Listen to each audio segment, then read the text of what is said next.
The air hung thick with the scent of expensive perfume and betrayal as I stared at the credit card statement.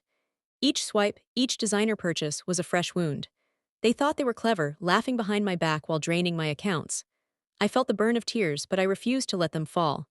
This wasn't the end. It was the beginning of their nightmare. If you have a sister who always has your back, subscribe now.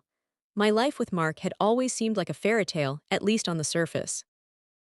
We met at a charity gala, a whirlwind of champagne and promises. He was handsome, charismatic, and successful. He swept me off my feet, and I, ever the romantic, fell hard and fast. We married within a year, and I happily embraced the role of wife, building a beautiful home and life for us. His mother, Elinor, came as part of the package. She was a formidable woman, used to getting her way and accustomed to a life of luxury.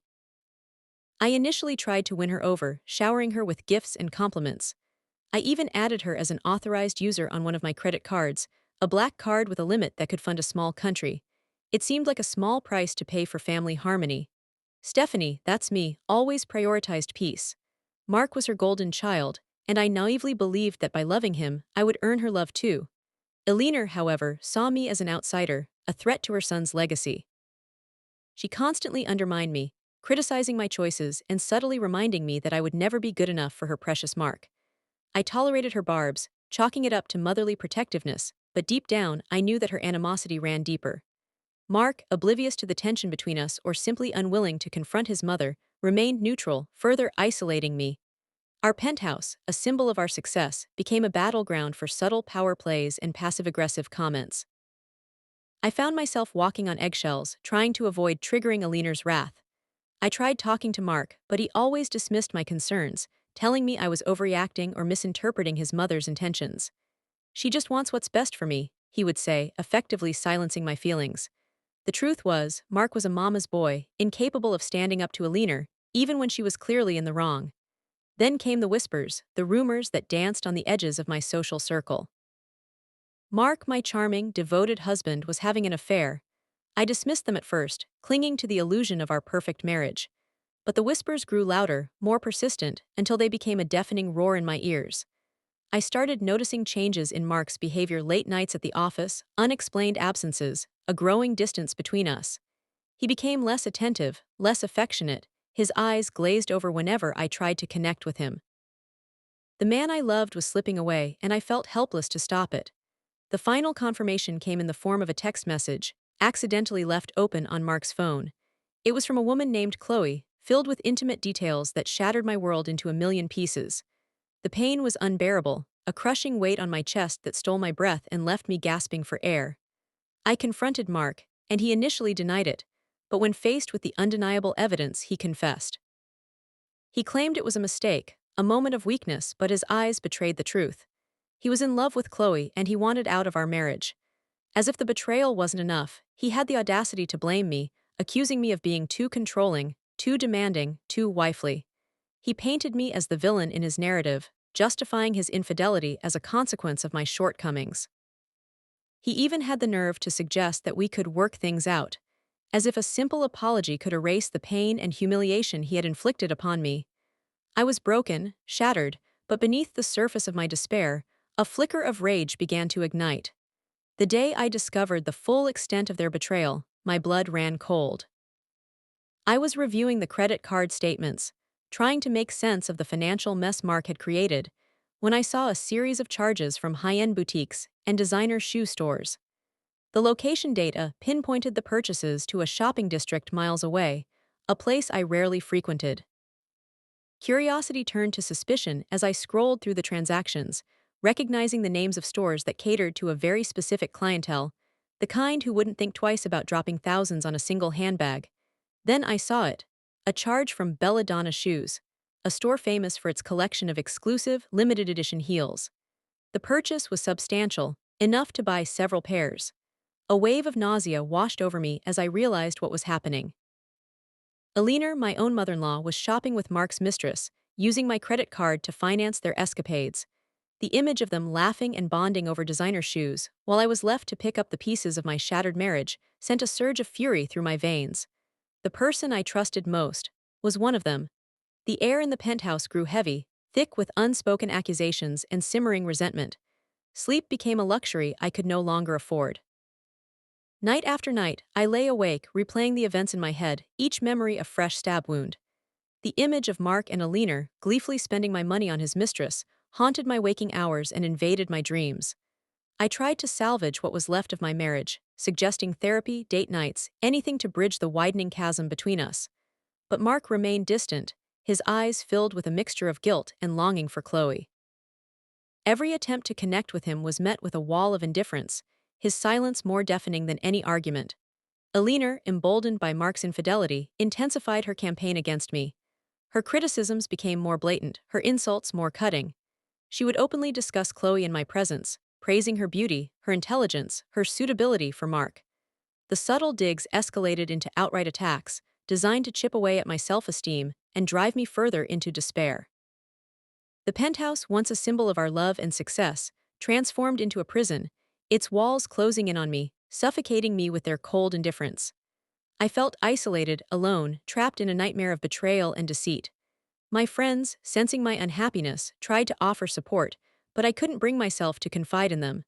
The shame of being betrayed by my husband and ridiculed by my mother-in-law was too much to bear. I retreated into myself, putting on a brave face for the outside world while slowly crumbling inside. The weight of their deception pressed down on me, crushing my spirit and stealing my joy. I lost my appetite, my hair began to thin, and dark circles formed under my eyes. I was a shadow of my former self, a ghost haunting the halls of my own home. The injustice of it all burned within me, a slow, simmering rage that threatened to consume me. They were living their lives, reveling in their deceit, while I was left to suffer the consequences of their actions. The financial strain was immense.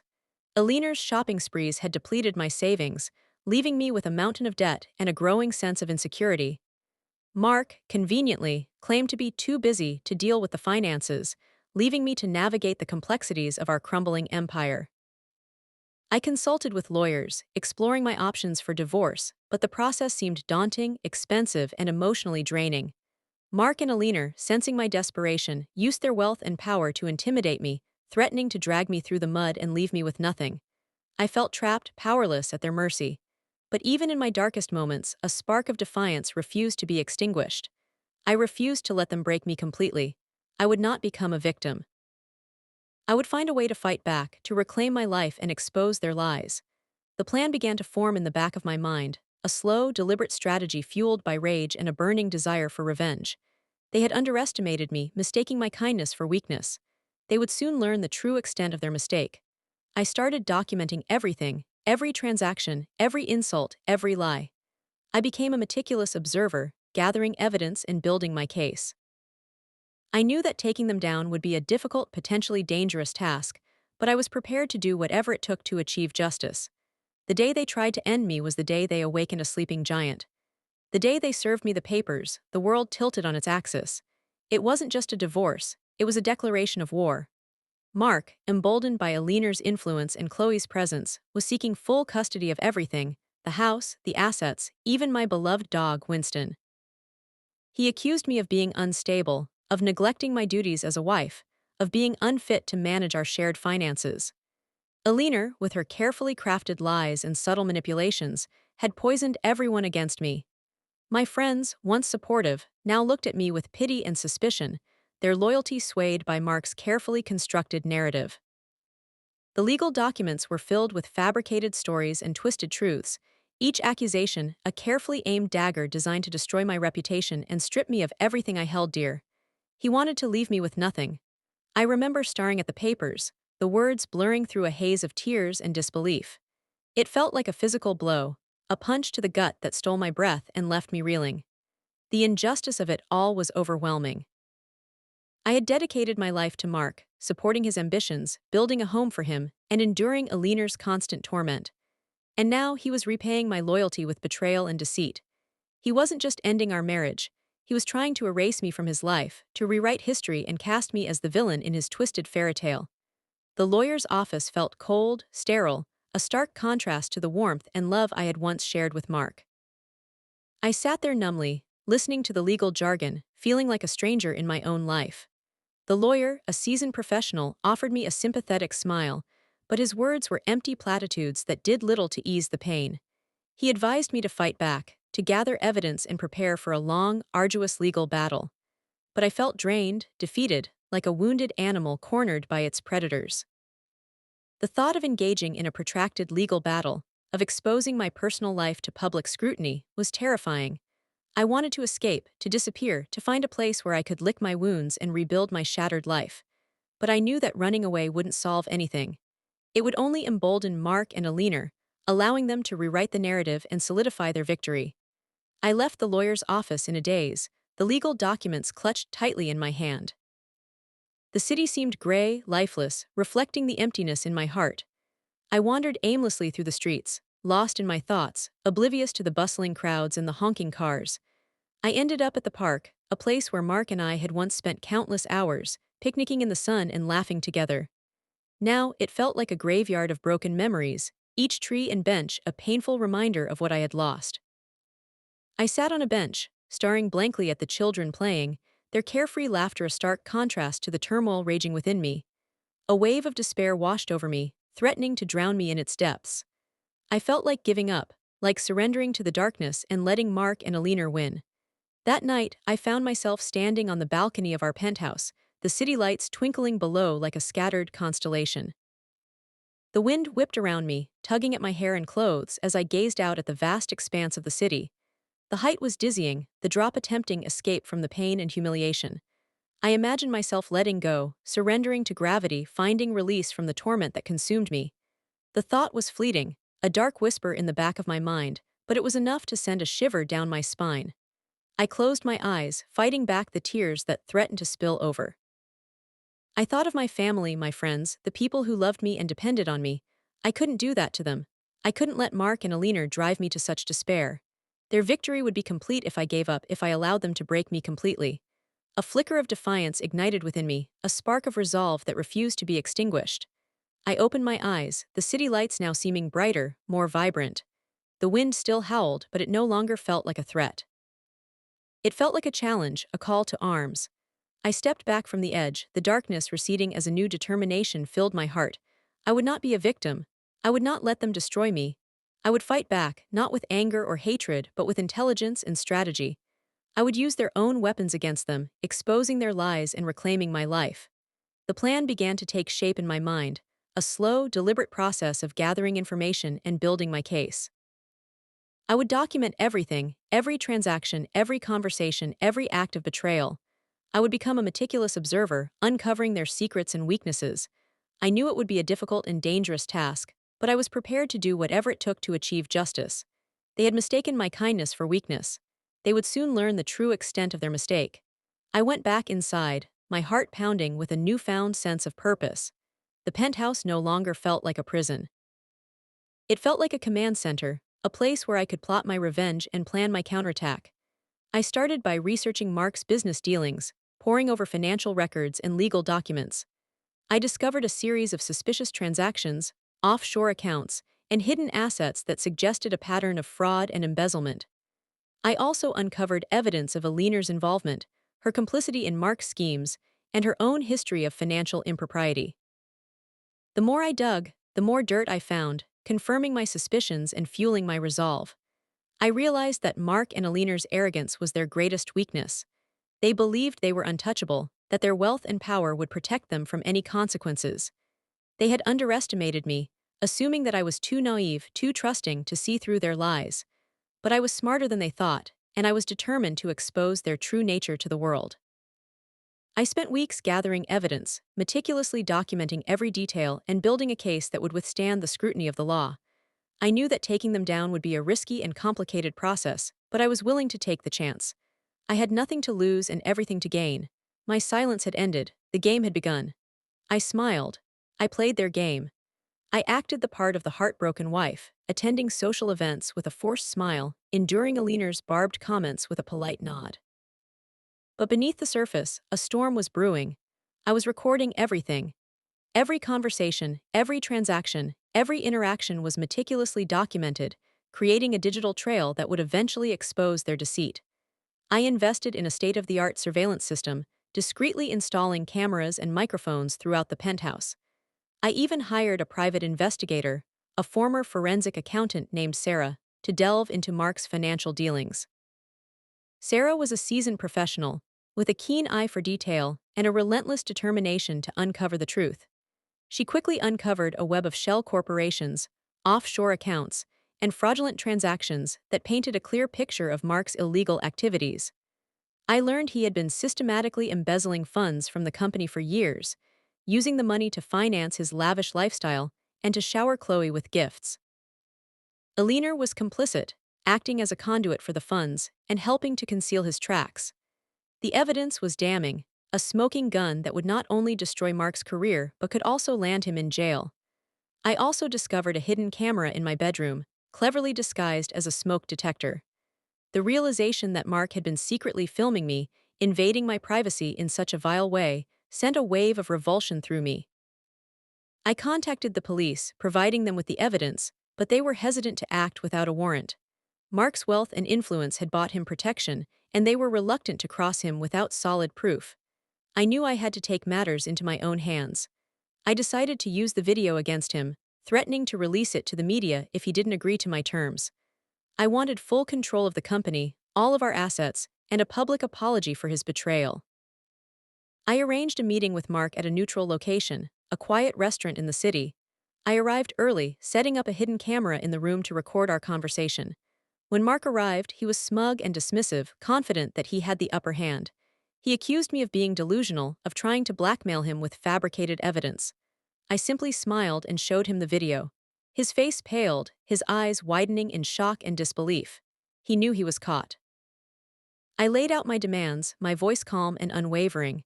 He tried to negotiate, to offer me a smaller settlement, but I refused to budge. I had him cornered, and I wasn't going to let him escape.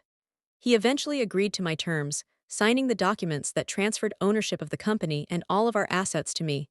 He also agreed to issue a public apology, admitting his infidelity and his financial wrongdoings. As he signed the last document, his eyes filled with hatred and resentment. He knew that I had outsmarted him, that I had taken everything from him. But I didn't care. I had achieved my revenge, and I was finally free. The plan had almost been exposed several times. One afternoon, Aliner almost stumbled upon my surveillance system while snooping around in my home office.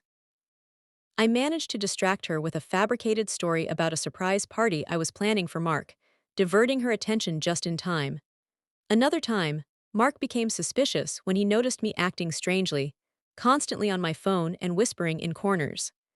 I had to convince him that I was simply stressed about the divorce proceedings, playing on his guilt, and making him believe that I was still vulnerable and heartbroken.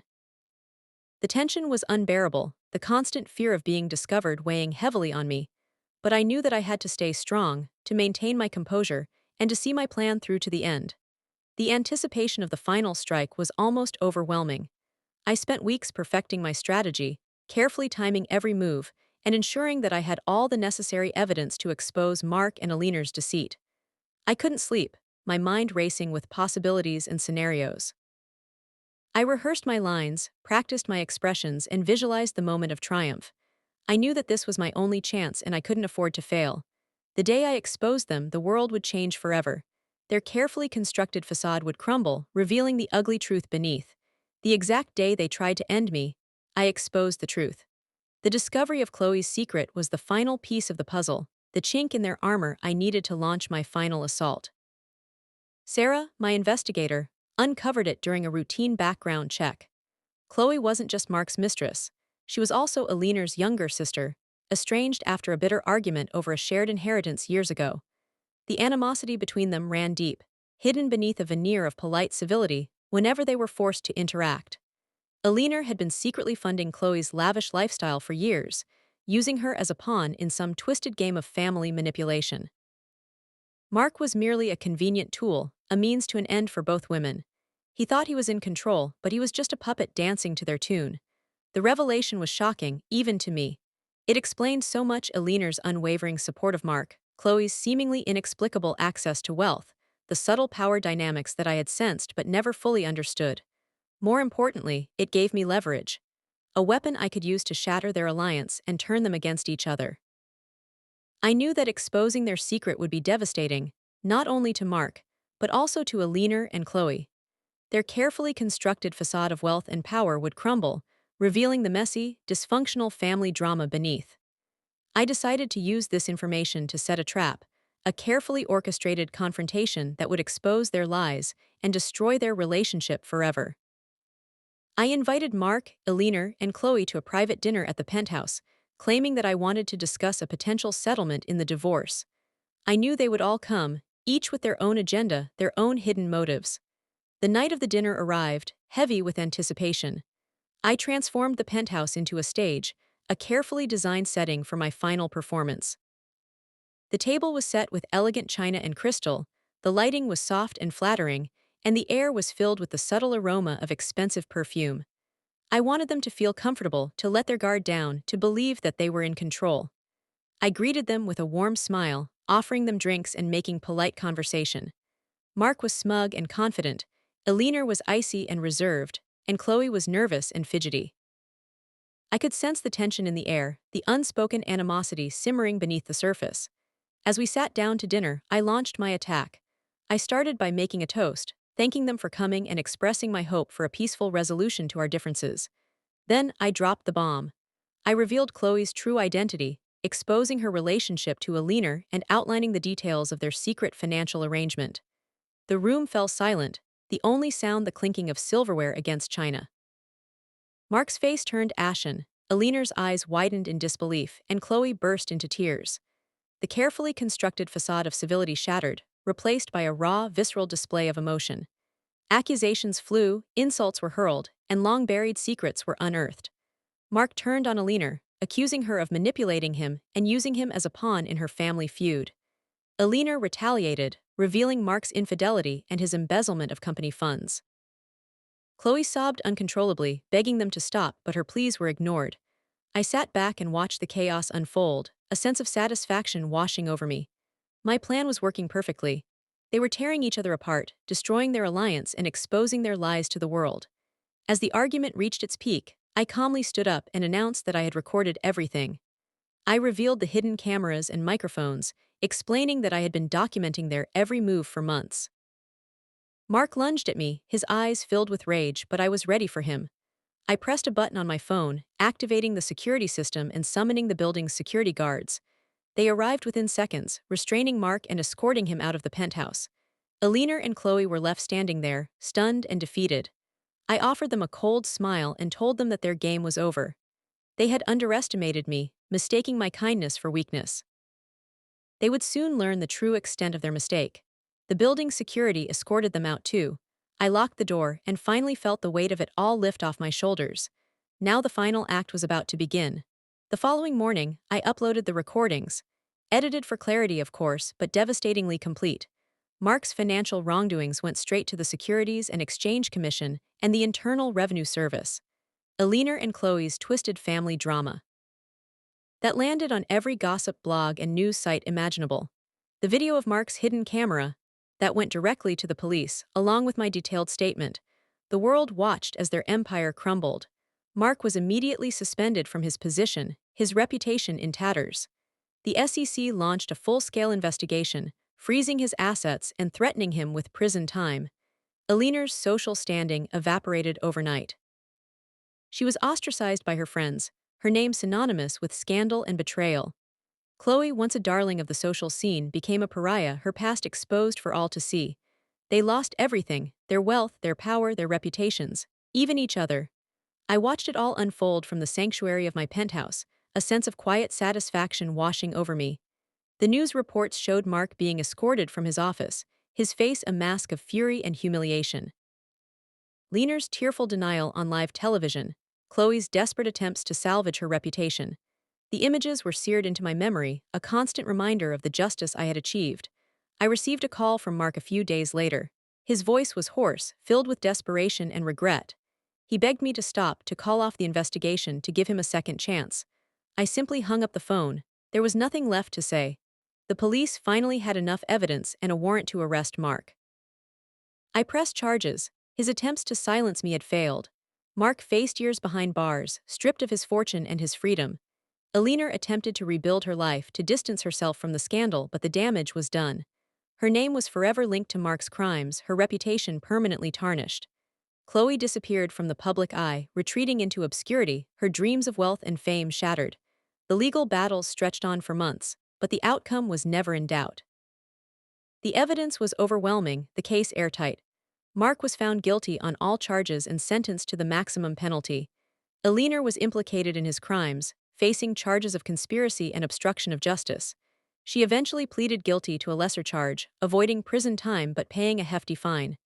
The company, once a symbol of Mark's success, was seized by the government and liquidated to pay off his debts.